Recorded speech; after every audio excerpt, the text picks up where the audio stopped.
Thank you so much for inviting me to be with all of you. It's a pleasure to be able to share Baba's knowledge.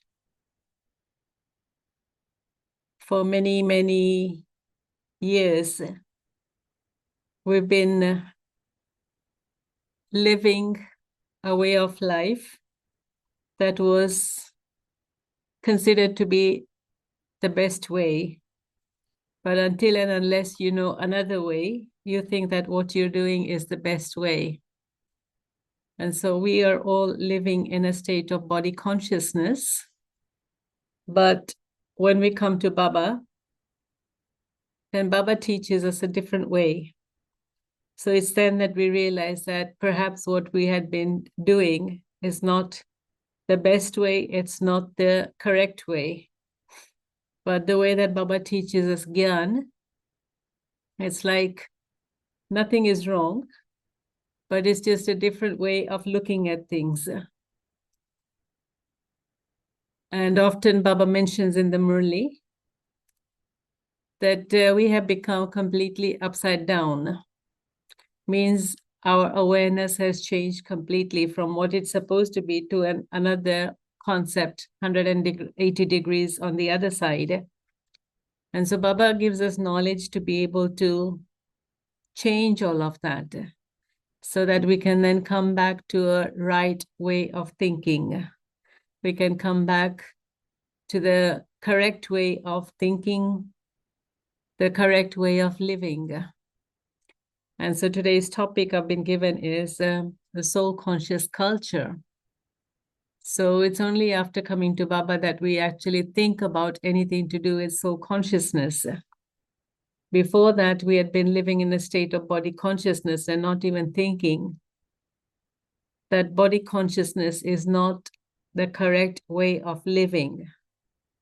But having come down the cycle, after half the cycle, that became our way of living, and we thought that was the correct way of living.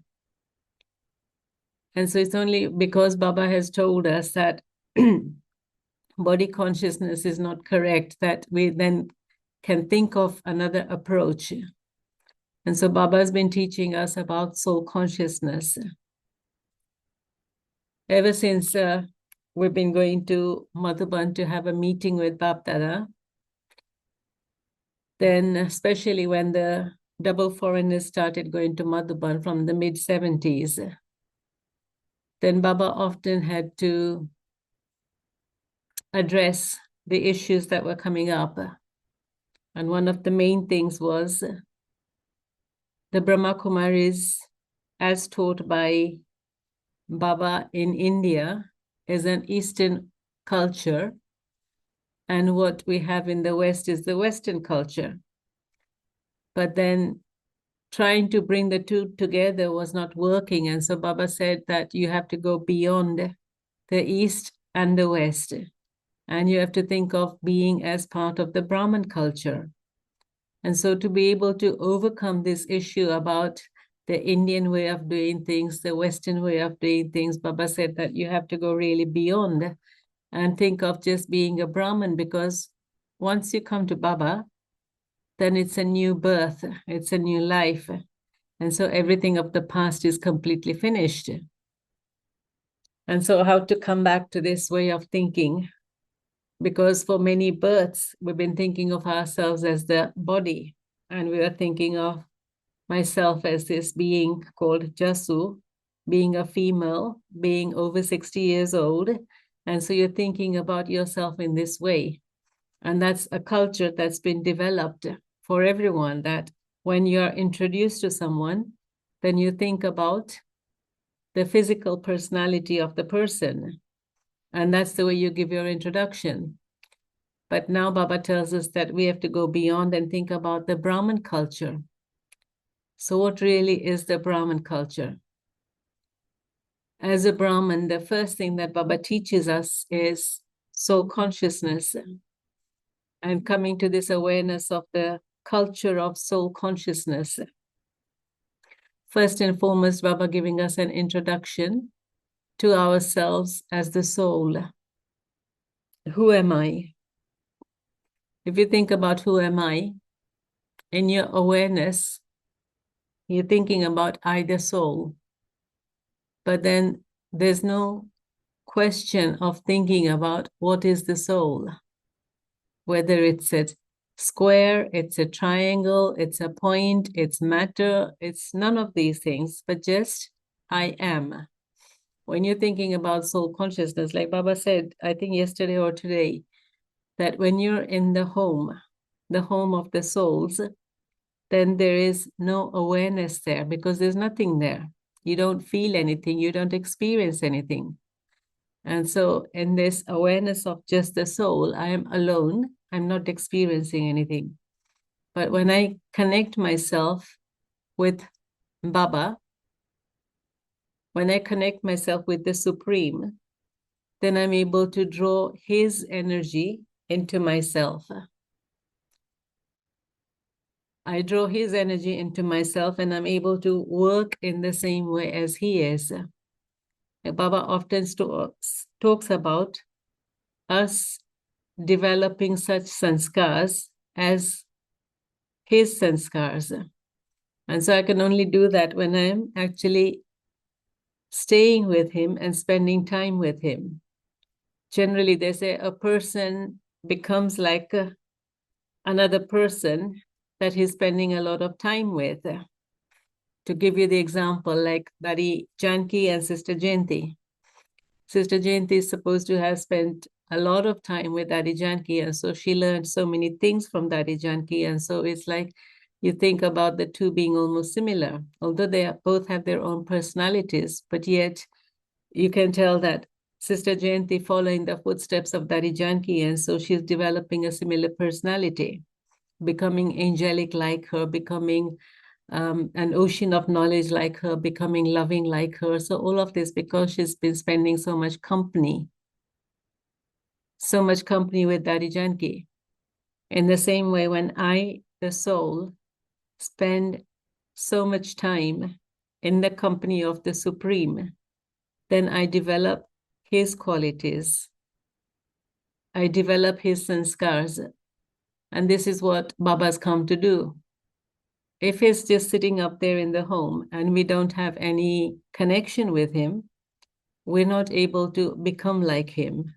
So for us to actually be able to see what he is like, how he works, he has to come down. He comes down to teach us. He comes down to teach us how to become like him. The perfect lesson that Baba teaches us, you see, in a very practical way, when you're having the Avyakt meeting with Bap Dada in Shantiwan, in Madhuban, the meeting that we have, there's 20,000 souls sitting there in the audience. Baba alone is on the stage. And you see the vision that Baba has for all the souls. Doesn't matter what is happening around himself in the auditorium. Baba is completely beyond all of that. Baba just sees the sparkling souls. He is fully aware of the personality of each of those souls. And at the end of the Iron Age, none of the souls are perfect. Baba is aware of all of that. But still, Baba doesn't keep any of that in his mind. In his vision, there is just the sparkling soul, the sparkling star, a beautiful being, the same as himself. This is the vision that Baba has of all the souls. And that's why you're able to experience such a beautiful meeting with Bap Dada in the hall, where there's 20,000 souls sitting there, each one with their own personality. Yet at that moment, Baba is holding the minds of each one. It's like the reins of each one's mind and intellect is in Baba's hands. And so Baba is holding all of that. And that's why you're able to experience such powerful silence. You're able to experience God's love because there is no other feeling except the feelings that God is displaying, the feelings that God is emanating. The vibrations from God is the most powerful feeling at that time. It's not a question of having visions, but being able to feel. So now even the Baptada doesn't come and we're just watching on the video, but because of that, the awareness that we have, the vision that we have, the experiences that we've had with Baba in the life form when Baba used to come, all of that adds up and we're able to actually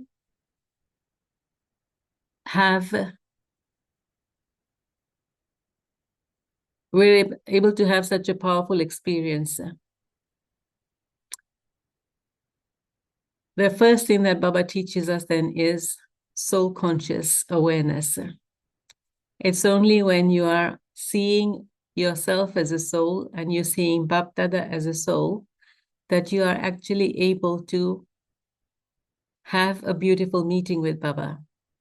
If you're sitting there in body consciousness and you're looking around in the audience and all the other people and seeing what is happening around you, you're not going to be able to experience Baba. And so first and foremost, Baba teaches us to be in the state of soul consciousness.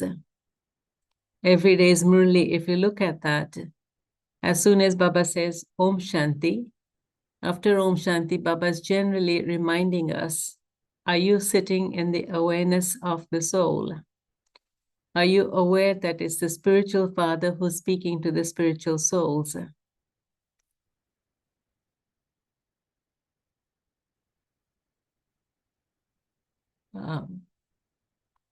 Being aware that I, the soul, the being of peace, is sitting in front of the Supreme Soul and taking his vibrations, his power into myself so that I become like him, so that I develop that awareness. I develop that culture, the culture of just being a Brahman soul. So Baba speaks about going beyond all the physical cultures, whether it's the culture of being a male or a female, going beyond the culture of an Indian or a Western or a Christian, going beyond the culture of religions, and just stepping into this awareness of the culture of soul consciousness.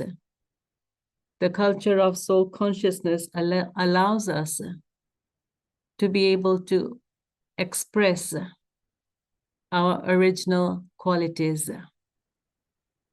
If you're thinking of yourself as a physical being, then you're not able to express all your qualities in the same way as you would if you were thinking of yourself as a soul. As a physical personality, there would be all sorts of personalities, positive and negative, arrogant, egoistic, full of all the vices.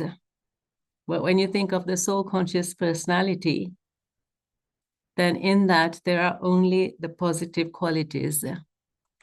The soul by itself is just a being of love, a being of happiness, a being of peace, kindness, and compassion. So when you're talking about living our lives with this awareness, the awareness of the soul conscious culture, then it's living as this being of love, the embodiment of love, so that whoever comes in front of you, all you are doing is expressing your love for each and every soul, for the whole of humanity. It's as though you don't know anything else except just being the embodiment of love, the embodiment of truth. So talking about this awareness of the soul conscious culture, and thinking of that as at this time in the confluence age, leading this life is the Brahman life, and it's only in the Brahman life that we have the awareness of being, of living as a soul. In the golden age, you're not aware of yourself being in the body as a soul. And so it's beyond body consciousness and beyond soul consciousness. At this time, I am aware that I, the soul in this body, is staying with this awareness of soul consciousness.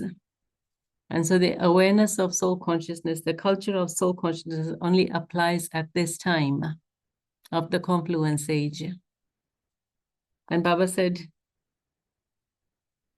the highest culture, or the Brahman culture, is our self-respect. So at the confluence age, to be able to stay in that awareness of the self.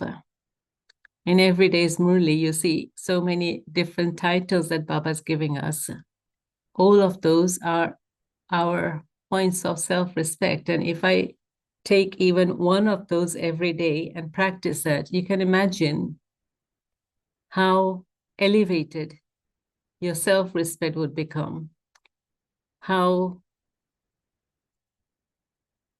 you yourself would have such a great feeling for yourself. And it's only when you have such a beautiful feeling for yourself that you're then going to be able to give that feeling to others. If you're not feeling so good within yourself, you don't think of yourself in a very positive manner, then you're not going to be able to give others that experience too.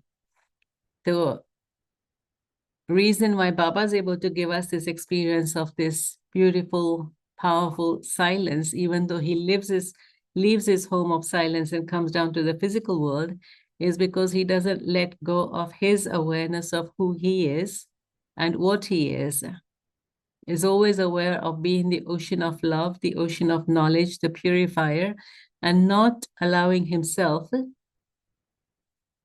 to be influenced by anything of this world. As soon as we souls come down from our home, we're living in the golden age, but we're gradually allowing ourselves to be influenced by the world that we are living in.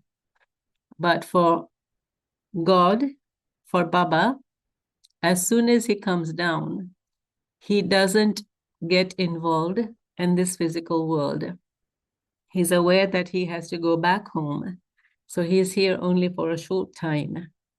And because of this awareness, he's able to maintain his personality of being the supreme, of being the ocean, so that it never diminishes, it never finishes. When we souls come down, we are full, 100%. But then gradually, we lose our percentage and we come to a point whereby there's hardly anything remaining in the soul by the end of the Iron Age. So all of that happens because we've forgotten our culture. We've forgotten our self-respect. We've forgotten who we are. And because of that, we're no longer able to see ourselves in that positive light. But Baba teaches us to be aware of ourselves as the highest beings. The highest being a child of God. In the golden age, you are children of the deities, but even that is a lower stage. Baba says the highest stage is at the confluence age when you're being the children of God, the child of God from whom no one can take away anything. At this time, Baba is making us full of everything by keeping us in his company, by keeping us free from any of the influences of the world outside. So more and more, Baba says, the more you stay in my company, the more you remember me, the more you will become like me. And so Baba is the magnet anyway, but then by us staying in his company, you can see when you keep some metal next to a magnet, then that becomes magnetic itself also, and it draws other metal objects to itself. In the same way, as I take on a similar personality to Baba's personality, then I attract other souls to myself, and I'm able to inspire them to have some transformation in themselves also. Baba often speaks about having such an attitude within yourself that you're able to help transform other souls. Baba's talking about us being the highest souls. And so the intoxication of being the greatest beings. There's no one like me.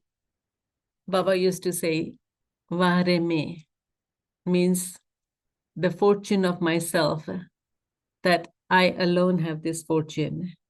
So if you think of each one of us and the fortune that we have received from Baba, it is such a great fortune. Baba has given us so much. And feeling the intoxication of what I have received from Baba, keeping that awareness with myself, that truly no one else could have given me that. Baba has given me that, but then for me to value that and then to share that with others, this is part of soul consciousness, that whatever you have, you share that with everyone equally. Soul consciousness and the culture of soul consciousness means all of us are living together in the same awareness, and everything to be distributed amongst ourselves equally. And so Baba is giving the same knowledge to all of us, but then the knowledge is being taken by all of us individually according to our understanding. Each one imbibes the knowledge according to their own understanding. And so it's, even though each one of us is just a tiny point, and the energy is the same, but the power of that energy is what differs between each soul. Like someone's purity, 100%, and another's 100% purity. It would be like the purity of a golden aged soul is 100%, but then the purity of a copper aged soul is 100%, but the 100% of each of them is different. And so Baba is also teaching us to go beyond percentages, but just to be in your complete form. In my complete form, in my awareness of myself as a soul, I don't see the shortcomings of others, but I just see each soul as a beautiful child of God. When you're talking about the soul conscious culture, you're talking about the vision that you have, the perception that you have, how you see other souls. So in a state of soul consciousness, you wouldn't be seeing the weaknesses or the defects of another soul. In that awareness of the soul, you're just seeing the soul as a perfect being, that he also is a child of God, just as I am a child of God. And as a child of God, none of the weaknesses would be visible, because you're seeing each soul in the same image as that of God. Seeing God, seeing the soul in the image of God. They say God made man in his image. And so that's why man is supposed to be the most intelligent. If you think about all the different species, then out of all of them, the highest intelligence is that of human beings. They say the difference between human beings and animals is that human beings have an intellect, whereas animals don't. They're not able to rationalize in the same way as we do. And so coming back to this awareness of the intelligence, nowadays science has advanced so much that is able to do everything, literally everything that a person does. And just recently, someone had sent me a WhatsApp message, and it was talking about artificial intelligence. And in that artificial intelligence, they were showing how they have created robots, but the robots have become so human-like that they're able to do literally almost everything that a human being does, and even better than a human being, even faster than a human being. And so now there is the danger that the artificial intelligence would take over the human world and they would be ruling us, even though it's humans who have created the artificial intelligence, but that has become so intelligent that it actually overcomes the intelligence of human beings. and it starts ruling the human beings so that we become slaves to the artificial intelligence. We become slaves to the robots. Hopefully, we won't come to that age and we be in the new golden aged world before that happens. But we don't know where the world is going and what's happening to the world outside, because there's literally so many different, so many scientific inventions happening everywhere. But just to be aware that all sorts of intelligence, all sorts of scientific inventions, although they're created for the benefit of mankind, sometimes people use them in the wrong way. And so instead of benefiting everyone, it causes harm to everyone. And this is something that Baba takes us beyond. That whatever Baba teaches us, it is not for harming anyone, but it is for uplifting everyone.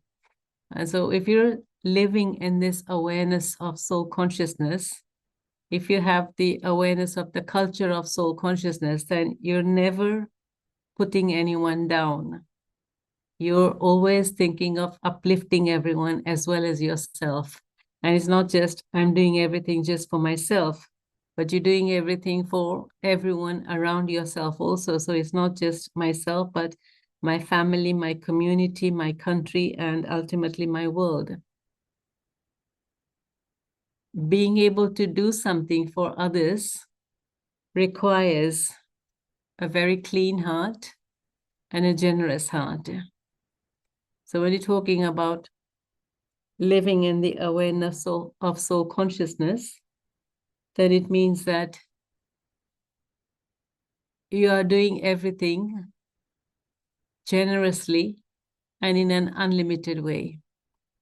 When you're thinking about, the other day Baba had spoken in the Murli about the limited and the unlimited, and I was quite surprised that Baba said that the golden age is limited and the iron age is unlimited, whereas you always think of the golden age being an abundance of everything, and so there's no end to anything there. There is so much of everything. And still Baba said that was limited, only because it's a small number of people that's experiencing all of that.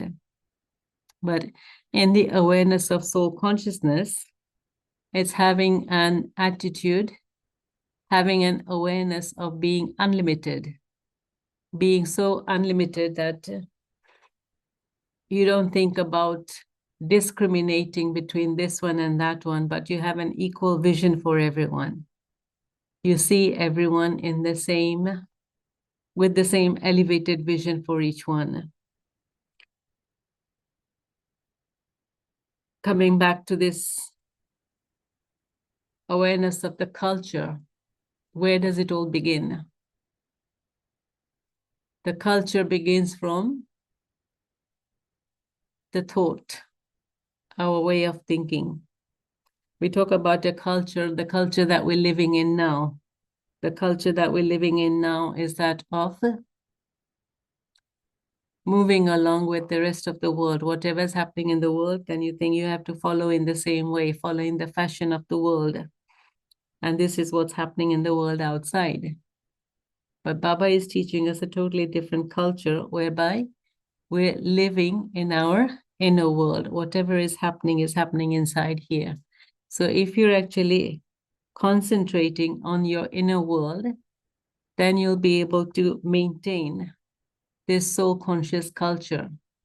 But if you're actually thinking of what's happening in the world outside, then it's as though you forget about the inner world, you forget about soul consciousness, because then you're thinking about what the others are doing, what your neighbors are doing, what the people at work are doing, and so you want to do the same.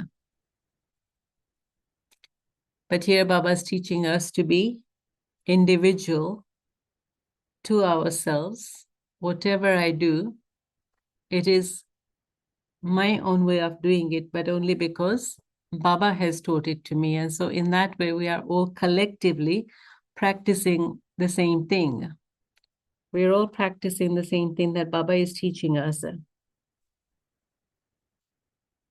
living together as a community, when Baba was there with the 300 brothers and sisters, then Baba was teaching them a culture, a way of doing everything, that they were able to do everything in a similar manner without any kind of favoritism, without any kind of discrimination. So even though they came from different backgrounds, some came from rich families, very wealthy families, and some came from not so wealthy families. But regardless of the families that they came from, they are all able to live together with that awareness of just being part of one family, because everyone there belonged to Baba. It was just one family, Baba and no one else. So it wasn't even like, even the mother and daughter were living together. They didn't have the awareness of mother and daughter, but just like being like sisters, being like the children of God. And so living together in that way, so that there wasn't any kind of attachment, there wasn't any kind of feeling of belonging in a bodily sense, that this one's mother or this one's sister, this one's father. So no one could actually tell that these two were mother and daughter, or these were father and son, like that. It's because they'd gone beyond the physical culture and were living in this culture of soul consciousness, so that each one practicing the awareness of the self, they're able to just see one another as souls rather than the physical relationships that they had. And so they're able to live together with the qualities of the soul, each one having that love and respect for the soul, not as being my mother or my sister, but being just another child of God. Living with that awareness, it becomes very easy to just see the positive qualities of the soul. If you're seeing one another as your physical relationship, that this was my mother, and so in that way you kind of fall back on the attachment, and then because of being your mother, you want to do something extra for her, and that kind of leads to this relationship of body consciousness. But Baba is taking us beyond all of that, and we're able to see and live together as just souls with the awareness of being soul brothers. So this is why Baba's often just talking about this vision of brotherhood. In a way, you could say it's a culture of brotherhood also, that we're all just living as souls and not actually seeing the physical relationship, but just the relationship of the soul. So then you just see the positive qualities of the soul. Thinking about the daily timetable that Baba has created, starting from Amrit Vela, it's like you're creating the foundation for that culture first thing in the morning. Baba's waiting, and Baba's often said also in the Murli that the early morning time is for the Brahmin children, and then from 5 o'clock onwards is for the devotee children. So the first thing in the morning, Baba is waiting for all of us. So the awareness of soul consciousness, and to be able to fill the self at Amrit Vela, so that you have God's power, you have God's might in yourself to help you throughout the day with whatever situations are happening. And to be able to experience the different relationships, like even yesterday, Baba spoke about being able to experience the different relationships throughout the day. Not that you just remember Baba as Baba, but remembering Baba as the father, the teacher, and the Supreme Guru at the same time. So when you're aware of all of this, then you're actually able to take the benefit of all of those relationships also. So when you're living in this culture of soul consciousness, then you're also aware of the attainments in that culture, whatever you are receiving from the Father. And so it's not just the attainment from one relationship, but the attainment of all three relationships. And so being aware of what you are receiving from the Father through all the relationships. So building the foundation, laying the foundation first thing in the morning, and then working with it throughout the day. The Murli later on, as we hear, then listening to it with the awareness that this is my personal conversation with my father at this time. My father, as my teacher, is teaching me. And so listening to him with that awareness, it's only when you listen to him with that awareness that you're able to take it in. If you're just sitting there without that awareness and there isn't the personal connection, then you're not able to take in the Murli as much as if you would, as though Baba is speaking to me personally. When Baba is speaking personally to each one, and I take it that this is my personal conversation with Baba, I can imagine how you feel when you're having a one-to-one conversation with someone. And when someone's speaking in an audience and speaking to 1,000 people, that is like you're saying the same thing to everyone. But when you're talking one-to-one, that is like you have that one's full attention. And so you're listening with that attention. You're giving your whole attention to that. And so, Sorry, Jasu, for interrupting you, but the translators are asking to go slowly. Okay, I was thinking I was still going slowly, but I'll try to slow down more. Okay.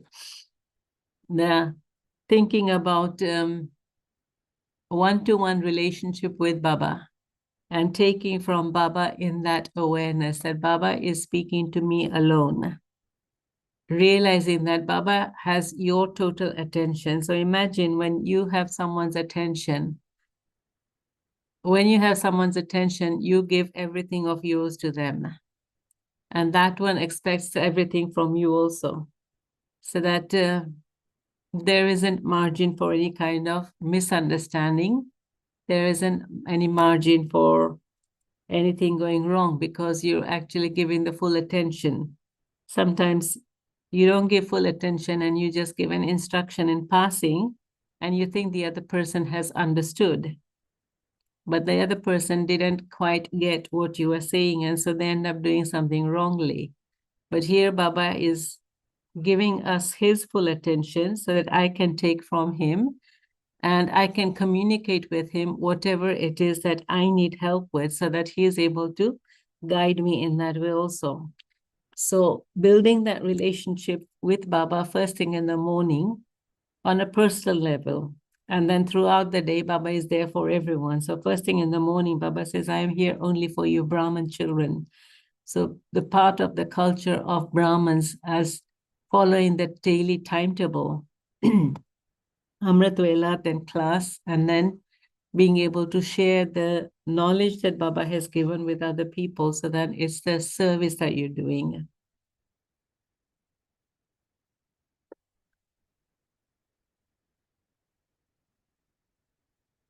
Being able to share with other people with that awareness that what you are sharing is something that they cannot find anywhere else. So speaking with that intoxication, when you share it with the intoxication that you're feeling inside yourself, then you're able to convey that to the other person and it's able to touch their heart. If you're actually just saying something just for the sake of it, or it's something that you just read about and you're sharing it, then it's not going to touch them. It won't, the arrow will not strike the target. Baba says the arrow would only strike the target when it's coming from your heart and you're trying to touch their heart. If it's something just from the head that is just superficial, then it won't touch their hearts and they won't be able to benefit in the same way.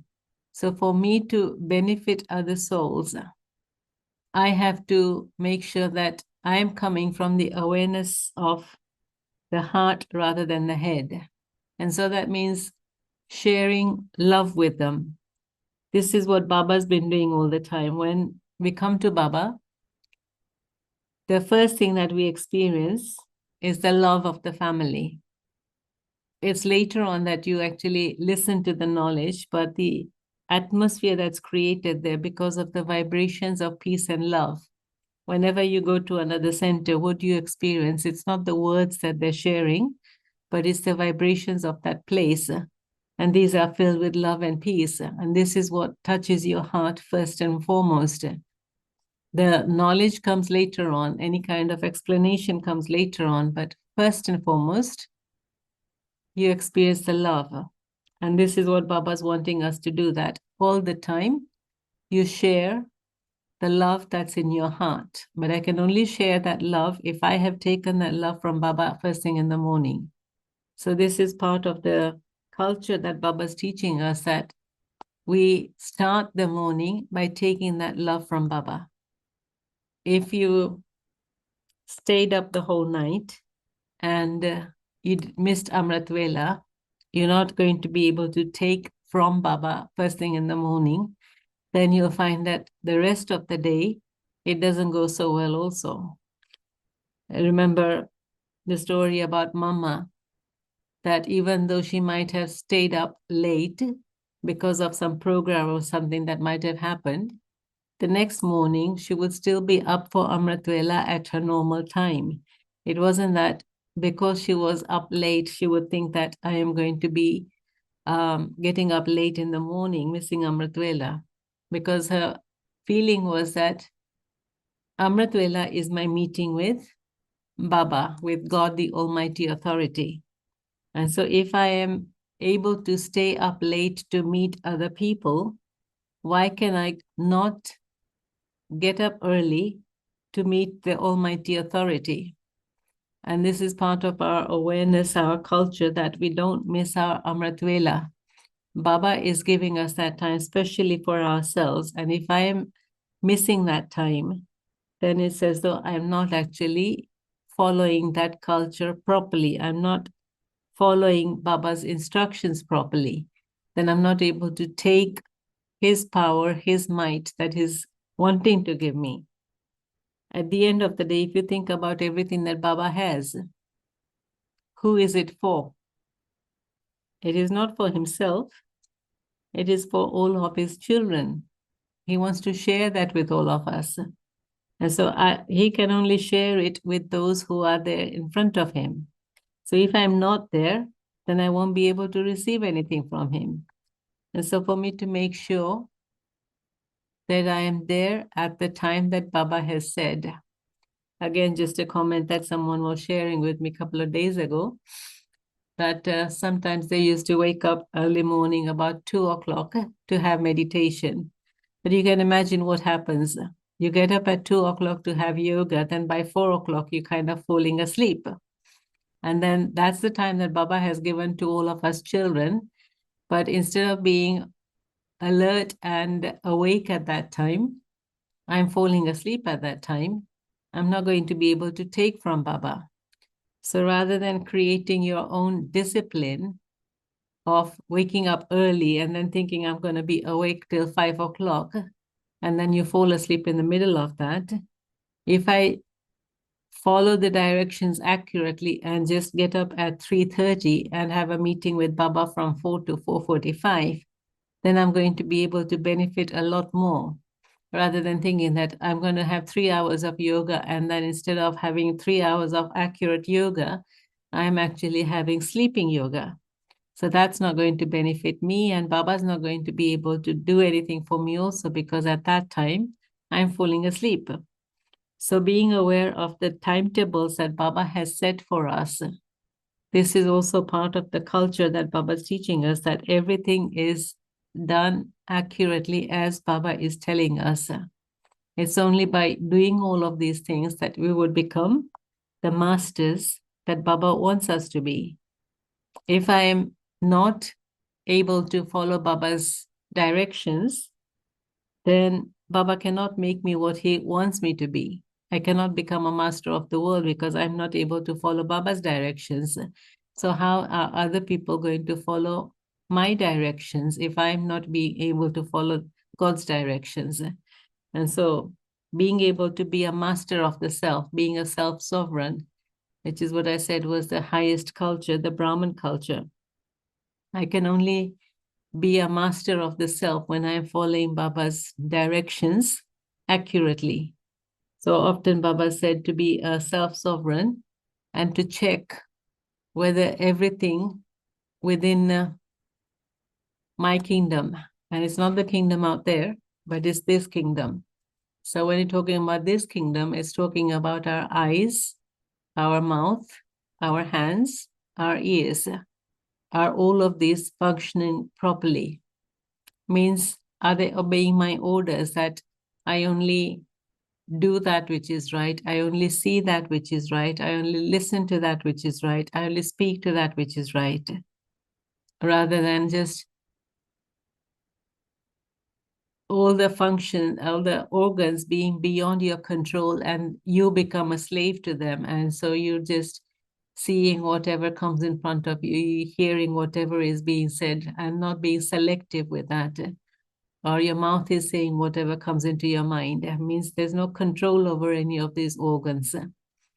As a self-sovereign, let me have total control over all of these. And then I'll be able to make sure that everything is being done in the correct way. So this is why Baba used to actually hold court of himself every evening also. One was the court with the children, that he would ask them to tell Baba if they had done anything wrong. And the other was him holding his own court within his mind, that he would ask his physical organs, means he would check within his mind, did my eyes do anything wrong today? Did my mouth say anything wrong today? Did I speak anything wrong today?